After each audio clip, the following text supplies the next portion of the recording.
कहानी की शुरुआत में हमें दो लड़कियों को दिखाया जाता है जिनका नाम हंटर और बेकी था। ये दोनों लड़कियां 2000 फीट ऊंचे एक टावर पर फंसी हुई थी। इनके फोन्स में नेटवर्क भी नहीं था, इसलिए वो दोनों किसी को कॉल करके मदद भी नहीं मांग सकती थी। इससे भी बुरी बात ये थी कि ये टावर एक रेगिस्तान के बीचों बीच था, इसलिए आसपास किसी का उन्हें देख पाना भी मुश्किल था। और तो और अगर इन दोनों में से कोई नींद लेने की कोशिश करती तो गिद्ध इनके पास आकर इनके मांस को खाने लगते। अब ये लड़कियां इस टावर पर कैसे फंसी और क्या ये इस टावर से बच पाई या मारी गई, चलिए देखते हैं हमारी आज की इस कहानी में। तो कहानी की शुरुआत में बेकी अपने हस्बैंड डैन और अपनी सबसे अच्छी दोस्त हंटर के साथ माउंटेन क्लाइंबिंग कर रही थी। तभी डैन को एक छोटी सी केव दिखती है जिसमें वो अपनी ग्रिप बनाने के लिए उसमें हाथ डाल देता है, लेकिन अचानक ही उस केव में से एक पंछी बाहर निकलता है जिसकी वजह से डैन अपना बैलेंस खो देता है और नीचे गिरने लगता है, लेकिन सेफ्टी वायर से बंधा होने की वजह से वो बच जाता है। यहाँ पर डैन माउंटेन को पकड़ने की कोशिश करता है। हंटर और बेकी उसकी मदद करने के लिए उसके पास आ ही रही थी कि तभी डैन की सेफ्टी वायर टूट जाती है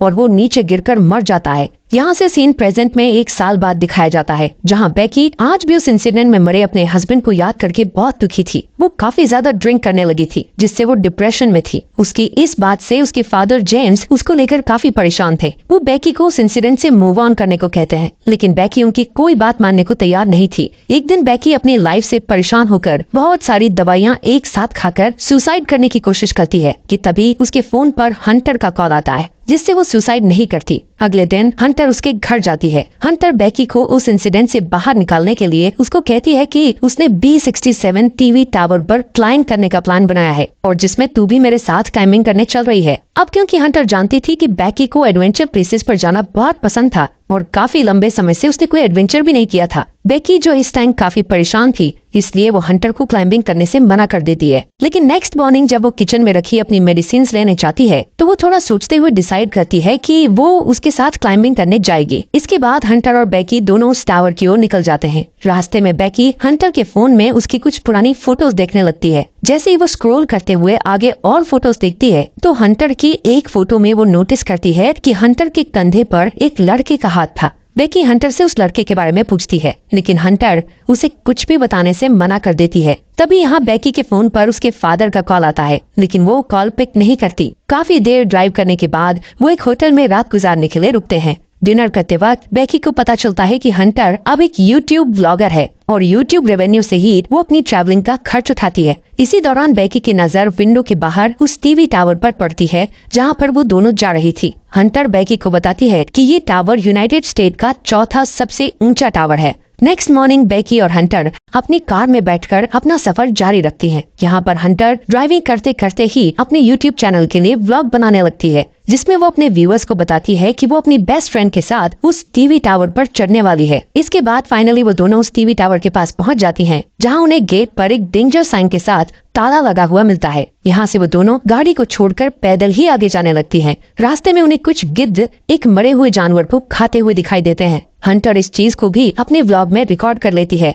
और उस मरे हुए जानवर की फोटो क्लिक करके अपने इंस्टाग्राम अकाउंट पर पोस्ट कर देती है, जिस पर उसे बहुत जल्द ही काफी लाइक्स मिल गए थे। कुछ देर बाद वो टावर तक पहुंच जाते हैं। यहाँ पर हंटर अपना व्लॉग बनाना बंद कर देती है। वहीं बेकी टावर की ऊंचाई देखकर डरने लगती है और उसे लगता है कि वो ये नहीं कर पाएगी, क्योंकि डैन के साथ हुए इंसिडेंट के बाद उसने कभी इतनी ऊंचाई का सामना नहीं किया था। लेकिन हंटर उसे उसका डर दूर करने के लिए कहती है, जिसके बाद हंटर सेफ्टी रोप को उसकी कमर से बांधकर टावर के ऊपर चढ़ना शुरू कर देती है। ये पूरा टावर काफी पुराना हो चुका था, जिस पर बुरी तरह से जंग लगी हुई थी। इस टावर की सीढ़ियां हिल रही थी और नट बोल्ट भी काफी लूज हो चुके थे। यहाँ पर ये दोनों काफी ऊपर तक चढ़ चुकी थी कि तभी बेकी के हाथ से सीढ़ी का एक पुराना हिस्सा टूटकर नीचे गिर जाता है, जिससे बेकी थोड़ा डर जाती है, लेकिन वो हिम्मत करके फिर से उस टावर के ऊपर चढ़ने लगती है। ऐसे ही धीरे धीरे वो आधे टावर तक पहुंच जाती है, यानी 1000 फीट ऊपर, जहाँ से शहर काफी छोटा दिखाई दे रहा था। ये दोनों यहाँ पर कुछ देर आराम करती हैं और पानी पीने के बाद फिर से क्लाइंबिंग करने लगती हैं। थोड़ी देर बाद वो 1800 फीट ऊपर पहुंच चुकी थी और अब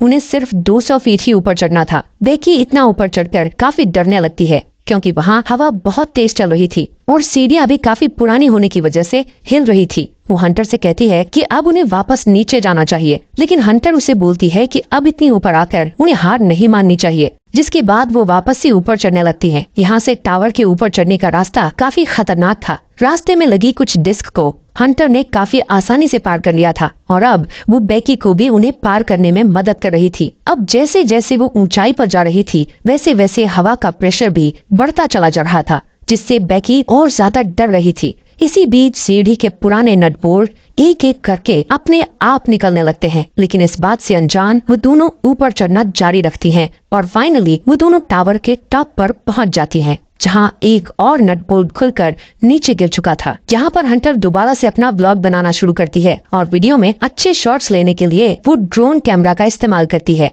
थोड़ी देर बाद हंटर अपने व्यूअर्स को और अच्छा कंटेंट देने के लिए बेकी को ड्रोन का रिमोट पकड़ाकर खुद उस टावर के सहारे एक हाथ पर लटक जाती है। शॉट्स लेने के बाद वो वापस से ऊपर आती है और सेम यही चीज बेकी को भी करने के लिए कहती है, लेकिन बेकी उसे ऐसा करने से मना कर रही थी, जिस पर हंटर उसे कहती है कि उसका डर भगाने का ये सबसे बड़ा मौका है। जिसके बाद बेकी हंटर का हाथ पकड़कर वही स्टंट करती है और हंटर उसकी सेल्फी लेने लगती है। इसके बाद बेकी वापस से ऊपर आ जाती है। यहाँ पर बेकी अपने हस्बैंड डैन की अस्थियों को लेकर आई थी और डैन को याद करती हुई वो उसकी अस्थियों को यहाँ विसर्जित कर देती है। इस मोमेंट पर बेकी और हंटर दोनों काफी इमोशनल हो गई थी। इसके बाद वो डिसाइड करते हैं कि अब उन्हें वापस जाना चाहिए, इसलिए वो अपने सेफ्टी वायर को खुद से कनेक्ट करती हैं और बेकी नीचे जाना शुरू कर देती है। लेकिन जैसे ही वो पहला कदम सीढ़ी पर रखती है तो सीढ़ी टूट जाती है और वो सीढ़ी के साथ साथ नीचे गिरने लगती है, लेकिन हंटर किसी तरह उसे पकड़कर वापस ऊपर खींच लेती है। यहाँ पर बेकी मौत के मुंह से बचकर आई थी, जिससे वो जोर जोर से डर के मारे रोने लगती है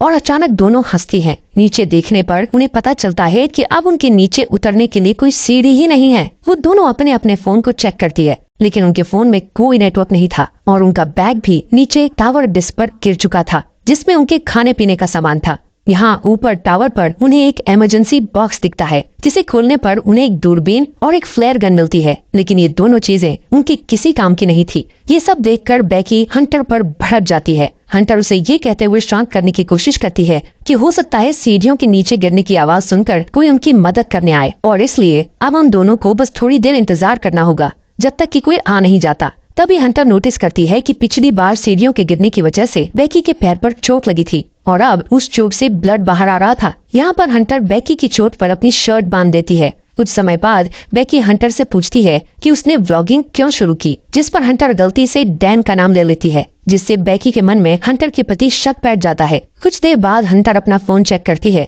जहां उसने कुछ देर पहले अपनी सोशल साइट पर एक मरे हुए जानवर की फोटो अपलोड की थी, जिससे उन्हें एक आइडिया आता है कि वो अपने फोन पर एक हेल्प मैसेज टाइप करेंगे और उस फोन को रस्सी से बांधकर नीचे लटका देंगे, ये सोचकर कि शायद नीचे जाने पर फोन में सिग्नल आ जाए और उनकी पोस्ट अपलोड हो जाए। हालांकि उनकी ये कोशिश नाकामयाब हो जाती है। इसके बाद उन्हें लगता है कि जरूर जमीन पर तो नेटवर्क होगा ही, इसीलिए वो उस फोन को अपने जूते में डालकर उसके चारों ओर अपनी जुराबे फंसाकर जूते को नीचे गिरा देती हैं। यहाँ टावर पर अचानक बेकी का ध्यान हंटर के दूसरे पैर पर जाता है, जहाँ 143 का टैटू बना हुआ था, जिसे देखकर उसे याद आता है कि उसका हस्बैंड डैन हमेशा उसे आई लव यू कहने के लिए 143 कोड का इस्तेमाल करता था। लेकिन बेकी इस चीज को भी इग्नोर करके इस टावर से नीचे उतरने के लिए कोई और आइडिया सोचने लगती है। थोड़ी देर बाद उन दोनों को दूरबीन से नीचे जमीन पर टावर के पास से गुजर रहा एक आदमी और उसका डॉग दिखाई देते हैं, जिससे वो उस आदमी से मदद के लिए चिल्लाने लगती है, लेकिन इतनी ऊंचाई होने के कारण उनकी आवाज नीचे नहीं जाती। यहाँ नीचे हम देखते हैं कि हंटर ने जो फोन जूते में डालकर नीचे फेंका था वो पूरी तरह से टूट चुका था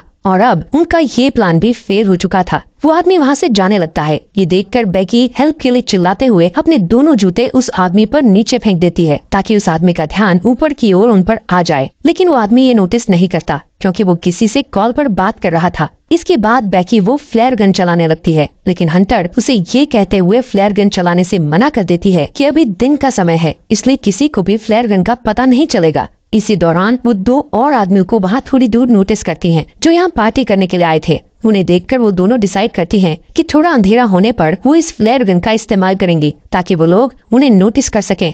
कुछ देर बाद रात हो जाती है और बेकी फ्लेयर गन का इस्तेमाल करती है, जिससे वो दो आदमी उन्हें देख लेते हैं। यहाँ पर बेकी और हंटर अपने हाथ हिलाते हुए और जोर जोर से चिल्लाकर उनसे मदद मांगने की कोशिश करती है। इसके बाद वो दोनों दूरबीन से देखते हुए नोटिस करती है कि वो दोनों आदमी हंटर की कार के पास जा रहे थे, जिसे देखकर दोनों खुश हो जाती है। लेकिन उनकी मदद करने के बजाय वो आदमी उनकी कार को चुरा कर वहाँ से भाग जाते हैं। ये देखकर वो दोनों काफी दुखी हो गई थी और अब उन्हें जल्दी से कोई नया आइडिया भी समझ नहीं आ रहा था कि अब वो क्या करे। यहाँ पर बेकी हंटर से उसके पैर के टैटू के बारे में पूछ ही लेती है, जहाँ हंटर ये रिवील करती है कि उसका डैन के साथ 6 महीने तक अफेयर रहा था। इसके लिए वो उससे माफी मांगती है कि उसने उसके हस्बैंड के साथ हुकअप करके काफी बड़ी गलती करी। हंटर बताती है कि डैन उसे अच्छा लगता था और वो उससे प्यार भी करती थी, लेकिन डैन बेकी से ज्यादा प्यार करता था, इसलिए उसने जल्दी ही डैन से ब्रेकअप कर लिया था। बेकी ये सुनकर और भी ज्यादा डिसअपॉइंट हो जाती है कि उसकी बेस्ट फ्रेंड और उसका हस्बैंड दोनों ही उसे चीट कर रहे थे। अगली सुबह बेकी फोन चेक करती है, जहां उसे पता चलता है कि इस टावर पर चढ़े उन्हें 24 घंटे बीत चुके हैं।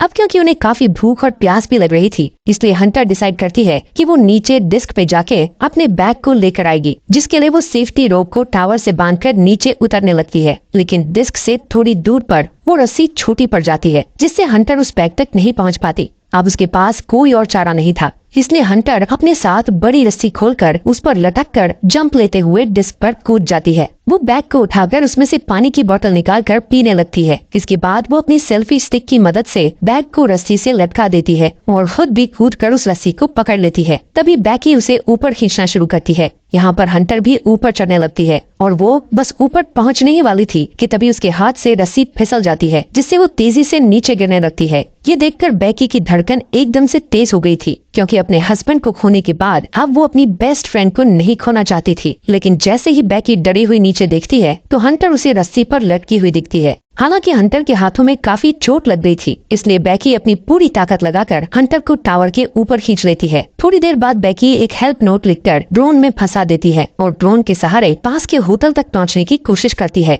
लेकिन ड्रोन में बैटरी कम होने की वजह से वो ज्यादा दूर नहीं जा सकता था, इसलिए वो उसे वापस अपनी ओर ले आती है। यहाँ अब फिर से वो दोनों टावर पर हेल्पलेस थी। रात में बेकी को एक भयानक सपना आता है, जिसमें वो देखती है हंटर की उस टावर पर ही मौत हो गई और गिद्ध हंटर के शरीर को खा रहे हैं। इससे वो डरी हुई उठती है और तब उसे पता चलता है कि ये बस एक बुरा सपना था। नेक्स्ट मॉर्निंग बेकी के दिमाग में एक आइडिया आता है कि वो टावर के ऊपर लगी लाइट से ड्रोन को चार्ज कर सकती है। इसके बाद वो टावर के पोल पर चढ़कर जैसे ही ड्रोन चार्जर को प्लग में लगाती है तो वो देखती है कि वो प्लग काफी लूज था, इसलिए बेकी को ऊपर लटके हुए ही उस चार्जर को पकड़े रखना पड़ता है जब तक कि ड्रोन की बैटरी फुल चार्ज नहीं हो जाती। काफी टाइम से उस पोल को पकड़े रहने की वजह से बेकी के हाथ धीरे धीरे करके सुन्न पड़ने लगे थे और इससे भी बुरी बात ये थी कि अब यहाँ पर काफी सारे गिद्ध आकर उस पर अटैक भी कर रहे थे, जिससे बेकी के हाथों से बैग नीचे गिर जाता है। थोड़ी देर बाद वो ड्रोन की बैटरी फुल चार्ज हो जाती है, जिससे बेकी नीचे आ जाती है।